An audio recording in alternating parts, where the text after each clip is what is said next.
So we're going to pick this up partway into the letter. I say this as bluntly as I can to wake you up to the stupidity of what you're doing. Is it possible there isn't one level-headed person among you who can make fair decisions when disagreements and disputes come up? I don't believe it. And here you are taking each other to court before people who don't even believe in God. How can they render justice if they don't believe in the God of justice? These court cases are an ugly blot on your community. Wouldn't it be far better to just take it, to let yourselves be wronged and forget it? All you're doing is providing fuel for more wrong, more injustice, bringing more hurt to the people of your own spiritual family. Don't you realize that this is not the way to live? Unjust people who don't care about God will not be joining in his kingdom. Those who use and abuse each other, use and abuse sex, use and abuse the earth and everything in it, don't qualify as citizens in God's kingdom. A number of you know from experience what I'm talking about, for not so long ago you were on that list. Since then, you've been cleaned up and given a fresh start by Jesus, our Master, our Messiah, and by our God present in us, the Spirit. Just because something is technically legal doesn't mean that it's spiritually appropriate. If I run around doing whatever I thought I could get by with, I'd be a slave to my whims.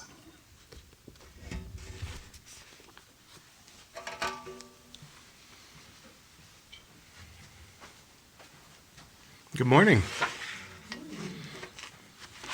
Paul gets kind of wild in there. I was surprised to hear you say it was a pastoral tone. But Peterson said it was a pastoral yeah. I mean, I'm not trying to call you stupid. But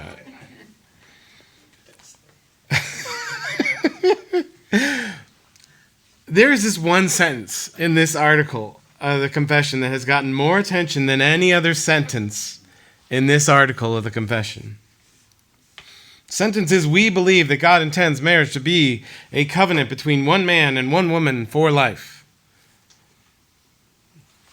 I mean, there's more sentences in the article. There's a lot more interesting sentences in the whole book, I think. But that's the one we talk about the most. It's been quoted way more than any other sentence, and it has been one of the more divisive statements in our denomination's history, both pre-merger and post-merger, right? We've talked a little bit about that as we looked at this confession. Because this confession was written as kind of hopefully the sort of a little bit of a social lubricant that might allow two Mennonite groups to join together, right? And I've read through some of the history of all this.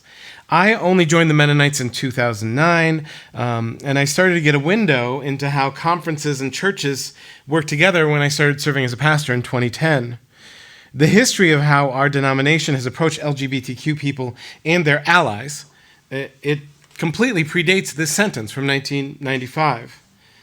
But this sentence has been used as a sort of reference point ever since.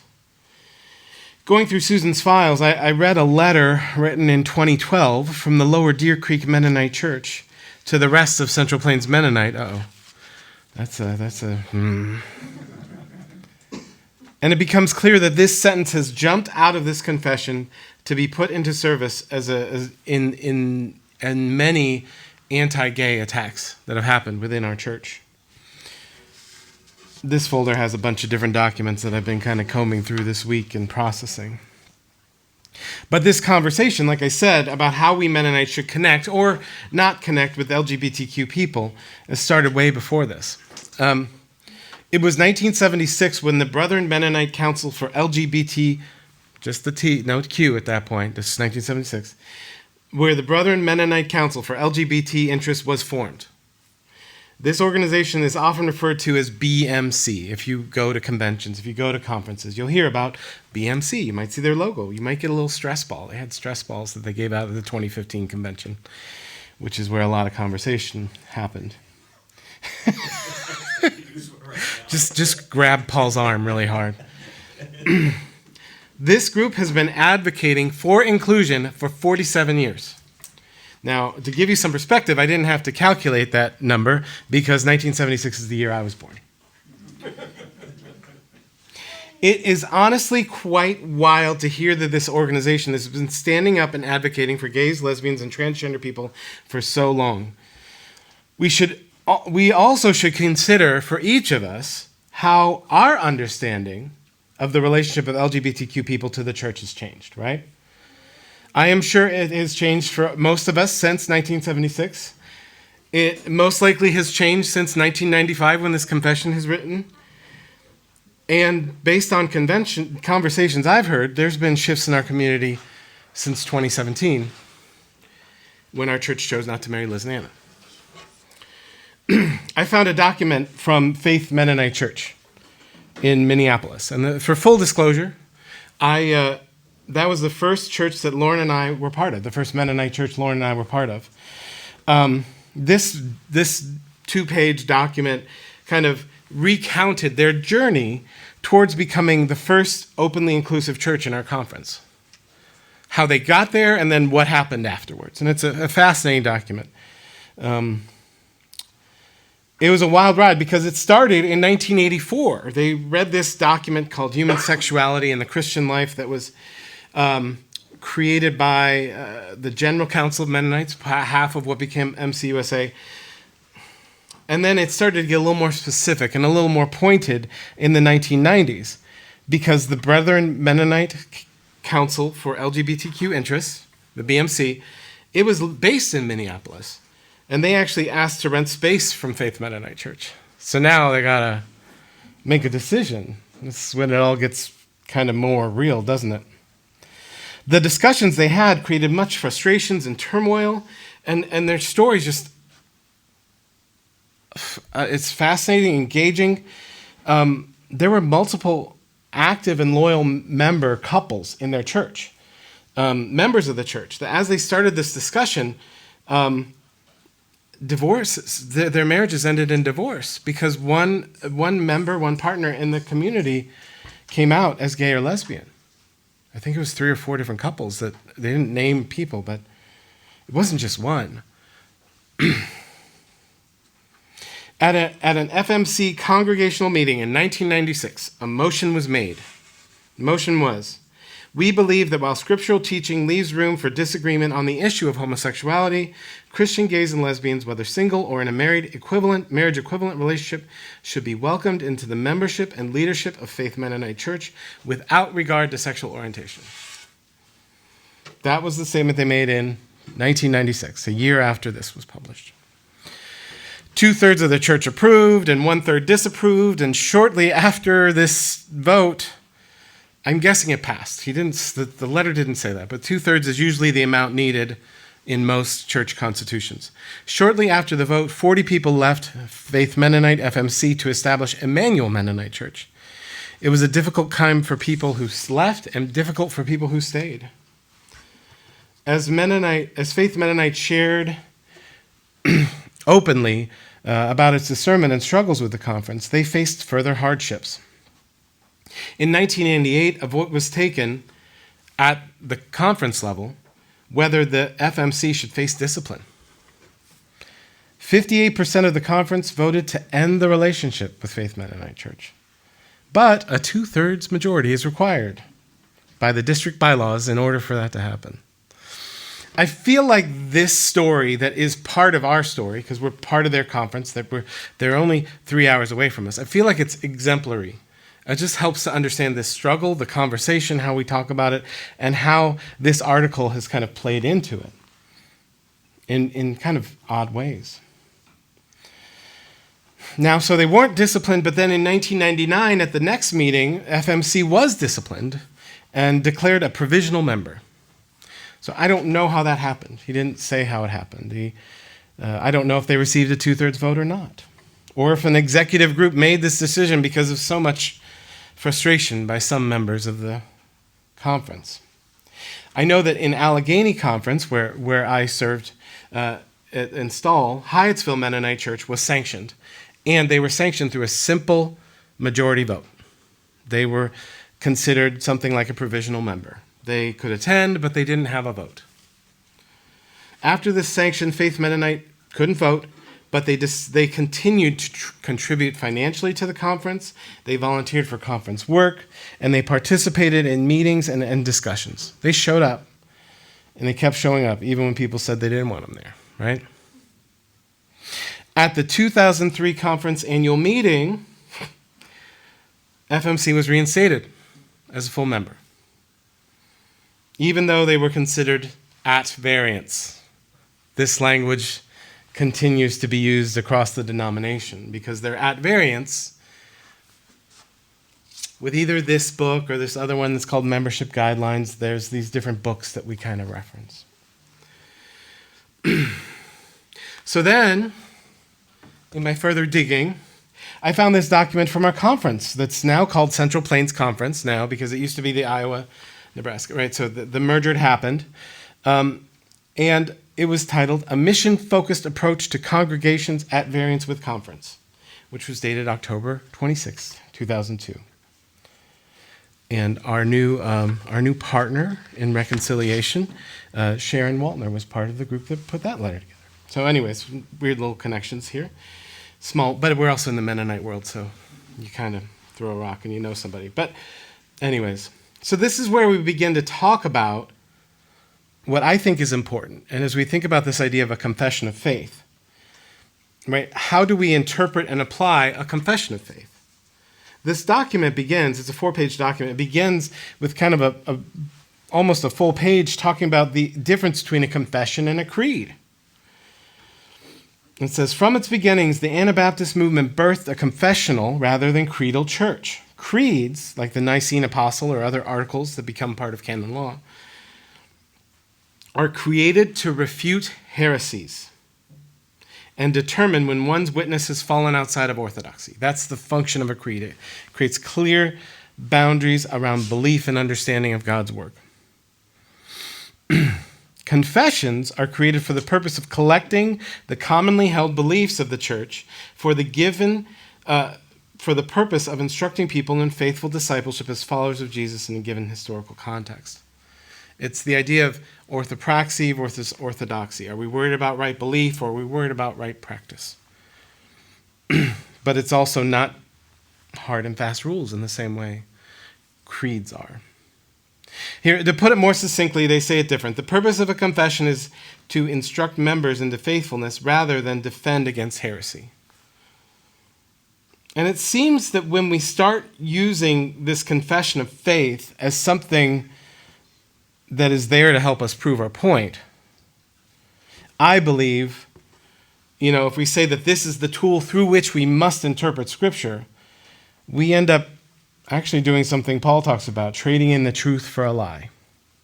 We worship the creation and not the creator. When we use the confession as our lens to understand what God is up to, we tie God down to our interpretations that were used at that time. So for me, that's one of the struggles, is the way the confession was used seems weird. David Garber, who is a member of the committee who put this confession together, he is a skilled Mennonite editor. He edited your dad's commentary on the book of John, which was very large and thorough commentary. He was a gift to have around. He's a gifted scholar, Dave Garber was.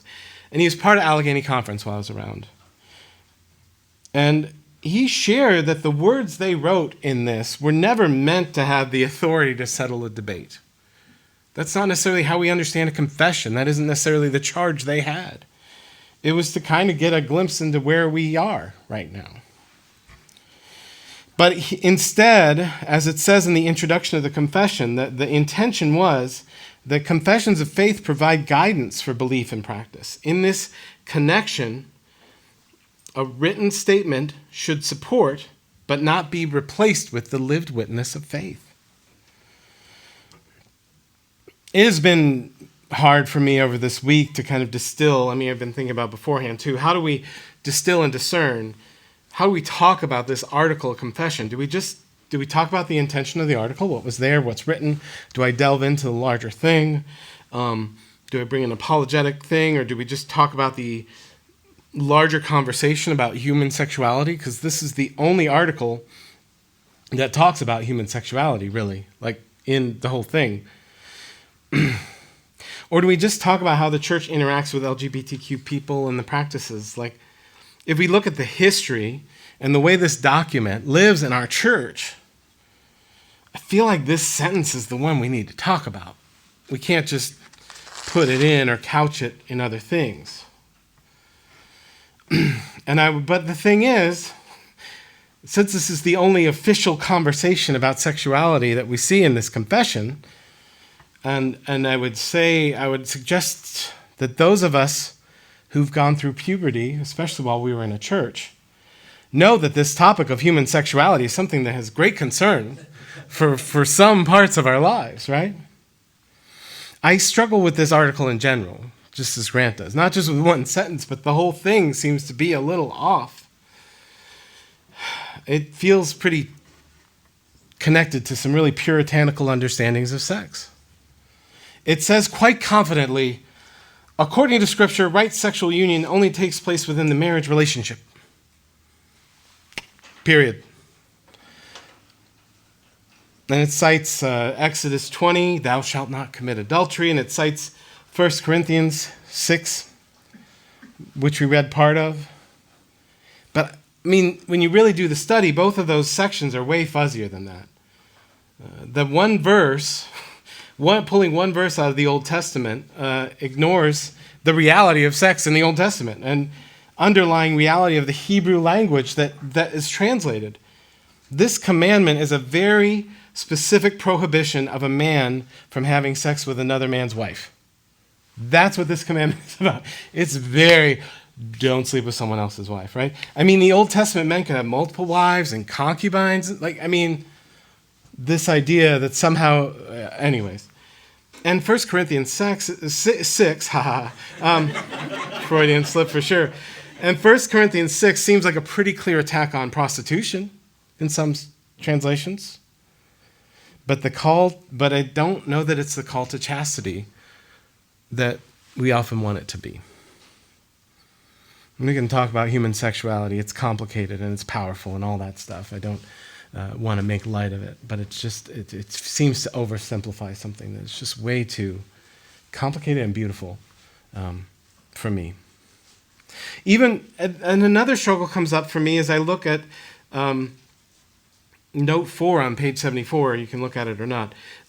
It gives ammunition for the church to encourage people to stay in harmful and abusive relationships. The same conversation I was trying to have as we talked about peace and justice, right?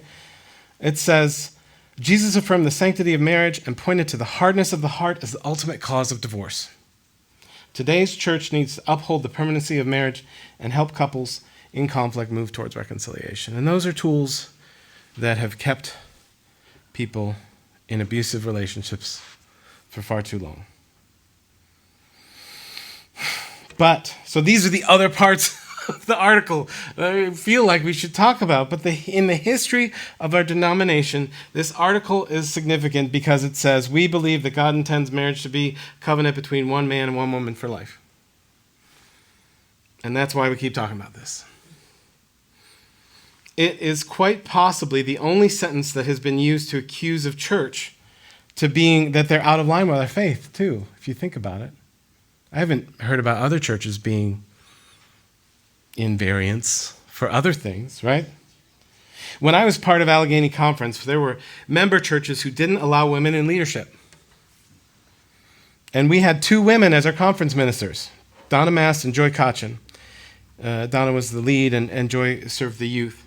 The conference went so far as to accommodate these churches that male members of conference leadership would meet with them instead of Donna.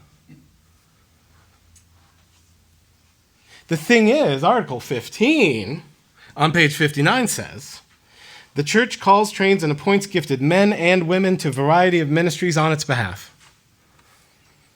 These may include such offices as pastor, deacon, elder, as well as evangelists, missionaries, teachers, conference ministers, and overseers.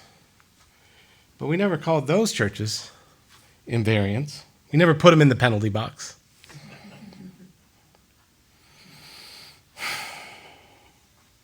Why do we tolerate some behavior that didn't line up with the confession, but not others? And we have. And we're at a point where we're working on deciding something different. Even when we look at the sentence in question, right? The very sentence. Did we ever call a church with a divorced and remarried pastor at variance? Very same sentence. So here's what I think happened. I think it's part of our human wiring, right? We make the switch. We trade our questions, our curiosity, our seeking of God for certainty. Being open to understanding the work, the revelation of God that's going around us can be pretty uncomfortable at times, convicting even. We might have to look at our own stuff. Certainty and clarity are much easier for most of us to tolerate, and it is also natural to want to be right? While others are wrong. We wanted to know we were in. You know, the best way to know that you're in is to know that others are out. And God still tries to work with us, and we've all struggled, and we've all fallen short. But I pray that God can continue to reveal God's self and God's work through us. Amen. Let us take a moment of quiet to reflect, and then we'll open up time for conversation.